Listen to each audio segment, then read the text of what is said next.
বাগেরহাটের কচুয়া উপজেলায় কিন্তু এবছর প্রায় 42 একর জমিতে কিন্তু কুল চাষ হচ্ছে। আমরা রয়েছি এখন কচুয়া উপজেলার গোপালপুর ইউনিয়নের যে বিষখালী গ্রাম রয়েছে, সেখানে সুজন গোলদার নামে একটি রয়েছে, তার একটি এগ্রোতে আমরা রয়েছি। এখানে কিন্তু তার সঙ্গে আমরা কথা বলেছি, তিনি জানিয়েছেন যে তার এখানে প্রায় 5 প্রকারের কুলের জাত রয়েছে। তাছাড়া তিনি খুশি যে তার এখানে কর্মসংস্থানের একটি জায়গা হয়েছে। বিগত 4 বছর আগে আমি শখের বসে কিছু কুল গাছ লাগাই এবং এর ব্যাপক ফলন দেখে আমি এটি বৃহৎ আকারে শুরু করি।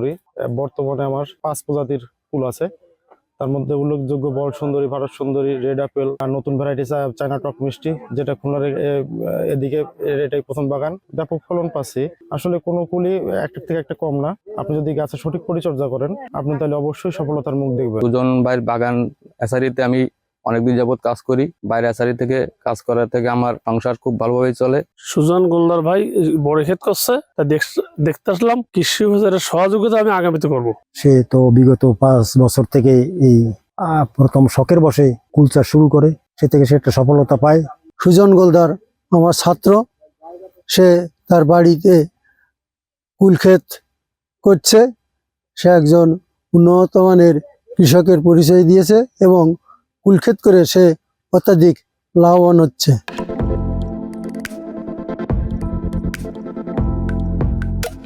এত সুন্দর, এত ভালো লাগলো, যা বলে শেষ করা যায় না। আমি যাতে তার এই চাষাবাদ সুন্দর হয় সেই কামনা করি। সুজন গোলদার একজন আদর্শ তালিকাভুক্ত চাষি।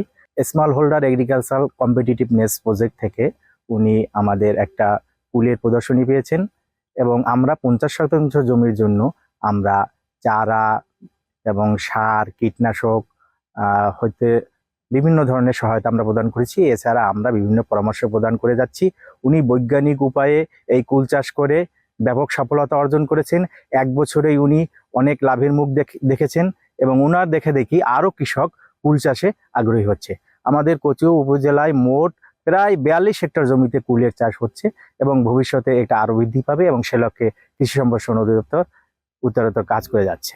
আমরা এই সুজন গোলদার এর বাগানে আমরা কে চারা দিয়ে সাহায্য করছি, চারা দিয়েছি এবং সার, কীটনাশক আমরা দিয়েছি। কীটনাশকের স্প্রে করার জন্য আপনার গাছে, তার জন্য আমরা স্প্রে মেশিন দিয়েছি এবং এই যে ঘেরা, মাচা আর ঘেরা দেওয়ার জন্য আর্থিক সহযোগিতা করেছি এবং গাছের পোকামাকড়, রোগবালাই এটা সবসময় তদারকি করি এবং যখন যে পরামর্শ প্রয়োজন আমরা তখন তারা সেই সঠিক পরামর্শই দিই। আমরা কৃষি অফিসের সঙ্গে কথা বলেছি। কৃষি অফিস থেকে সার্বিক ধরনের সহযোগিতা কিন্তু কচুয়া উপজেলার যে কুল চাষিরা আছে তাদের কিন্তু সার্বিক ধরনের সহযোগিতা কৃষি অফিস থেকে সহায়তা প্রদান করছেন।